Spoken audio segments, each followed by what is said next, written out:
अस्सलाम वालेकुम साथियों। गाजी भाई ऑफिशियल हमारे यूट्यूब चैनल पर आपका इस्तकबाल है। साथियों, इलेक्शन कमीशन ने महाराष्ट्र और झारखंड के विधानसभा चुनावों का ऐलान कर दिया है।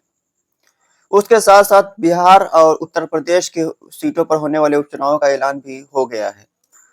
अब इन सीटों पर 23 नवंबर को रिजल्ट आ जाएगा इन सब इलेक्शंस का। एमआईएम पार्टी भी इन चुनावों में अपना हिस्सा लेने जा रही है। महाराष्ट्र के अंदर तो उसको चुनाव लड़ना ही लड़ना है, साथ साथ झारखंड प्रदेश के अंदर भी एमआईएम पार्टी को चुनाव लड़ना है।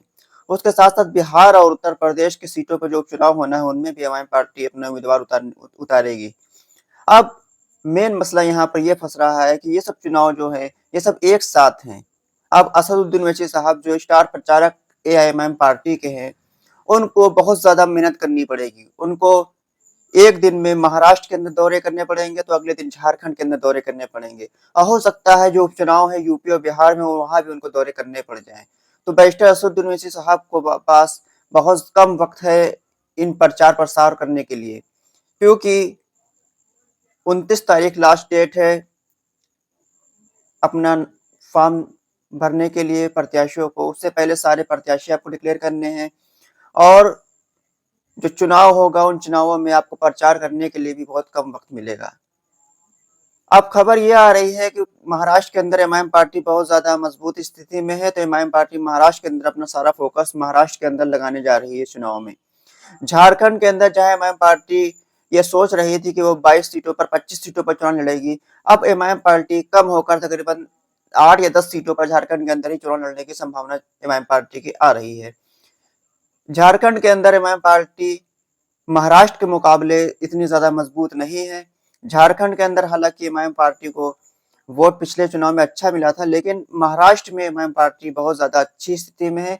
इसलिए महाराष्ट्र के अंदर एमआईएम पार्टी अपना पूरा फोकस लगाएगी, असदुद्दीन ओवैसी साहब अपना पूरा फोकस लगाएंगे। और झारखंड में एमआईएम पार्टी इतना फोकस नहीं लगा पाएगी इस बार, क्योंकि एक साथ चुनाव हो रहे हैं। झारखंड के अंदर एमआईएम पार्टी 8 से 10 सीटों पर चुनाव लड़ेगी, और महाराष्ट्र के अंदर हो सकता है कि 80 से 100 सीटों तक एमआईएम पार्टी चुनाव लड़ जाए। अब बात करते हैं उत्तर प्रदेश और बिहार के होने वाले उपचुनाव की। उत्तर प्रदेश की 9 विधानसभा सीटों पर उपचुनाव होना है, और साथ ही साथ बिहार के 4 विधानसभा सीटों पर भी उपचुनाव होना है। तो बिहार के जो अध्यक्ष अख्तरुल इमान है, उन्होंने ऐलान कर दिया है 2 सीटों पर चुनाव लड़ने का। उसके साथ साथ उन बाकी 2 सीटें उस पर भी उनकी बात चल रही है, वो कंफर्म हो जाएगी, उसके बाद एमआईएम पार्टी उसका डिक्लेयर करेगी। अब उत्तर प्रदेश की बात, उत्तर प्रदेश के अंदर 9 विधानसभा की सीटों पर उपचुनाव होना है, जिसमें से एआईएमआईएम पार्टी 2 सीटों पर चुनाव लड़ने बहुत मजबूती के साथ लड़ने की तैयारी में है। एक है मुरादाबाद की कुंदरकी विधानसभा सीट, और दूसरी है मुजफ्फरनगर की मीरापुर विधानसभा सीट। अब मीरापुर और कुंदरकी विधानसभा में एमआईएम पार्टी के जो उम्मीदवार होंगे, ये हो सकता है कि असदुद्दीन ओवैसी साहब उनके लिए प्रचार करने ना आ पाए। और बिहार के अंदर जो उपचुनाव है वहां भी एमआईएम पार्टी के अध्यक्ष असदुद्दीन ओवैसी प्रचार करने ना आ पाए। ऐसा हो सकता है क्योंकि पूरा फोकस एमआईएम पार्टी का महाराष्ट्र विधानसभा चुनाव को होगा, इसलिए सदर साहब जो है असदुद्दीन ओवैसी, वो यूपी और बिहार के दौरे ना कर पाए।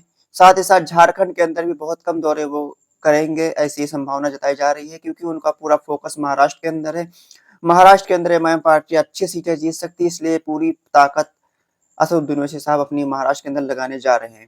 तो साथियों, महाराष्ट्र और झारखंड का विधानसभा चुनाव साथ हो गया, और उपचुनाव बिहार और उत्तर प्रदेश का भी साथ है, इसलिए असदुद्दीन ओवैसी साहब लिमिटेड सीटों पर चुनाव लड़ने की कोशिश करेंगे, और ज्यादा वक्त उन मजबूत सीटों पर देने की कोशिश करेंगे जहां पर एमआईएम पार्टी की चुनाव जीतने की संभावना बहुत ज्यादा है। साथियों, अगर आपको लगता है कि असदुद्दीन ओवैसी साहब के साथ साथ कुछ ऐसे नेता और होने चाहिए एमआईएम पार्टी के पास, जो स्टार प्रचारक के तौर पर इन झारखंड और यूपी और बिहार के राज्यों में भी दौरा कर सके, वहां पर भी कर सके, तो आपको चाहिए कि एमआईएम पार्टी को मजबूत करें, एमआईएम पार्टी को जगह जगह अपने लीडर खड़े करें, क्योंकि एमआईएम पार्टी के पास इस वक्त राष्ट्रीय लेवल पर असदुद्दीन ओवैसी साहब और इम्तियाज जलील साहब ही मेन लीडर हैं, और अकबर साहब हैं। इनके अलावा कोई इतना बड़ा लीडर एमआईएम पार्टी के पास नहीं है। अगर आप चाहेंगे, आप उनको वोट देंगे, तो वो लीडर नए आपके पास खड़े हो सकते हैं। तो साथियों, आपसे गुजारिश है कि एमआईएम पार्टी को वोट दें, सपोर्ट करें, और अपनी ताकत को मजबूत करें। और आने वाले वक्त में अगर ऐसी सिचुएशन आती है कि कोई कई विधानसभा के चुनाव एक साथ पड़ जाते हैं, तो एमआईएम पार्टी के पास स्टार प्रचारकों की कमी ना हो। साथियों, अगर हमारी वीडियो अच्छी लगी तो वीडियो को आप शेयर कर दें, कमेंट करके अपनी राय भी हमको आप दे सकते हैं, वीडियो को लाइक करें, और हमारे चैनल को सब्सक्राइब भी कर लें। खुदा हाफ़िज़।